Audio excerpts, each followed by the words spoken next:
ओम श्री सद्गुरुदेव भगवान की जय। हरिओम दोस्तों। डिवाइन डिसेफर रेवलेशन यूट्यूब चैनल पर आप सभी का हार्दिक स्वागत है। डिवाइन डिसेफर रेवलेशन यूट्यूब चैनल आपका अपना चैनल है और हम लोग जो अभी यात्रा पे हैं, जो कि वार्षिक भंडारा जो करधना है, वहाँ हम लोग की यात्रा है, वहाँ हम लोग जा रहे हैं। इसी दरमियान हमारे साथ तमाम संतों महात्माओं का जमावड़ा देख रहे होंगे। तो हमारे साथ वरिष्ठ संत आदरणीय राकेशानंद जी महाराज हैं, अनुभवी महात्मा हैं, पहुँचे हुए महात्मा है, विचरणशील महात्मा है। तो तमाम सारी अनुभवों के आधार पे हम उनसे कुछ इस जो त्यौहार है, इन त्योहारों के बारे में थोड़ा सा आध्यात्मिक एक्सप्लेनेशन लेने का प्रयास करेंगे। श्री राकेशानंद जी महाराज, दो शब्द आध्यात्मिक। ओम श्री सद्गुरुदेव भगवान की जय।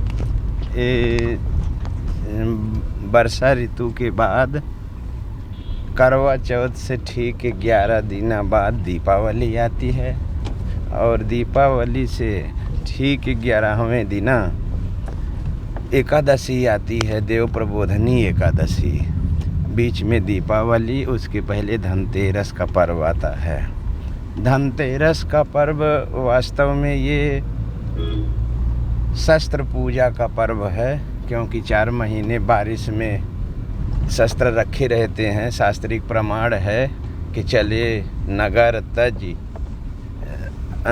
तापस बनिक भिखार, रामचरितमानस में है कि 4 महीना राजा लोग युद्ध नहीं करते थे, अस्त्र रखे रहते थे। घर में चारों तरफ बारिश होती है, खर पतवार हो जाता है, उसकी सर सफाई, शस्त्र पूजा और उसका सही उपयोग करने का उद्देश्य ही था कि दीपावली के पहले हमें ये करना है। उसका दीपावली का मेन उद्देश्य है कि गीता में भगवान श्री कृष्ण ने कहा कि अर्जुन, ज्योतिषामपि तज्ज्योतिष तमसः परमुच्यते, ज्ञानम ज्ञेयम ज्ञानगम्यम हृदय सर्वस्य विष्ठितम। अर्जुन, ज्योतियों का भी परम ज्योति मैं हूँ। इसलिए उस ज्योति स्वरूप परमात्मा को पाने के लिए हमें साधक को खट विकारों से गुजरना होता है। उन खट विकारों से संघर्ष लड़ने के लिए शस्त्र पूजा के रूप में दीपावली से पहले धनतेरस का पर्व नाम दिया जाता है, उसमें होता है। इसी दिन महाभारत के समय की बात है कि भीष्म पितामह यही पूजा की, शस्त्र पूजा की तैयारी चल रही थी। अर्जुन ने पूछा कि पितामह, क्या शस्त्र कोई भगवान है जो इसकी पूजा करें? तो पितामह ने कहा कि नहीं अर्जुन, शस्त्र कोई भगवान नहीं है, ये हमें सुरक्षा प्रदान करता है। कैसे? तो बताए कि भगवान राम को वनवास हो गया था, राज छोड़ दिए, घर छोड़ दिए, इतना बड़ा राज्य कि जिनका धन देख करके इंद्र और कुबेर लज्जित होते थे। ऐसा साम्राज्य को पिता की एक वाक्य पर राम ने त्याग दिया, लेकिन अपने संग धनुष बाण का उन्होंने त्याग नहीं किया। इससे हमें सीख मिलती है समाज को कि यदि शस्त्र यदि चलाने की हमारे पास कला नहीं है तो हम अपनी आत्मरक्षा, अपना स्वाभिमान हम सुरक्षित नहीं रख सकते हैं। भगवान राम को भी पता था कि हम लाख सही राह चलेंगे, लेकिन आतताई हमको जीने नहीं देंगे। इसलिए भगवान राम ने धनुष बाण को लेकर के चला था और इसी का उद्देश्य लेकर के समाज में शस्त्र पूजा की स्थापना हुई।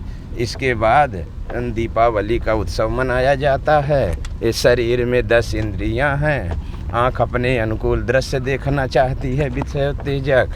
कान विषयोत्तेजक शब्द सुनना चाहते हैं। वाणी विषयोत्तेजक शब्दों में सुख खोजना चाहती है।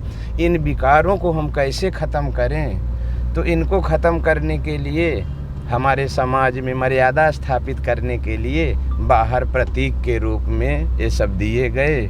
वास्तव दीपावली तो जब तक हम अपने मन, इंद्रियों को, बुद्धि को जीत नहीं पाते हैं, तब तक हमारे लिए दीपावली, दशहरा थोड़ा सा ये रोज आएगा और रोज जाएगा, लेकिन जब सदगुरु के शरण में सदगुरु के शरण में सदगुरु के शरण में जहाँ साधक गया, भगवान हृदय से जागृत हो गए। और जब तक प्राप्ति नहीं हो गई स्वरूप की, तब तक साधक के लिए सदैव दीपावली है, सदैव पर्व है।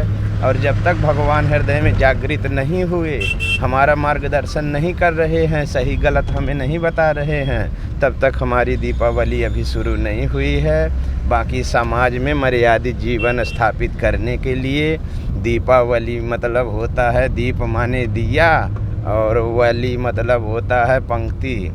साधक जब नाम का जाप करते हुए पंक्तिबद्ध श्वास, हर श्वास में 2-2.5 अक्षर का नाम ओम राम शिव, 3 में से किसी एक का जब निष्ठा से और समर्पण के द्वारा वह जाप करने लगता है, तो वही उसकी दीपक की वो पंक्ति लग जाती है।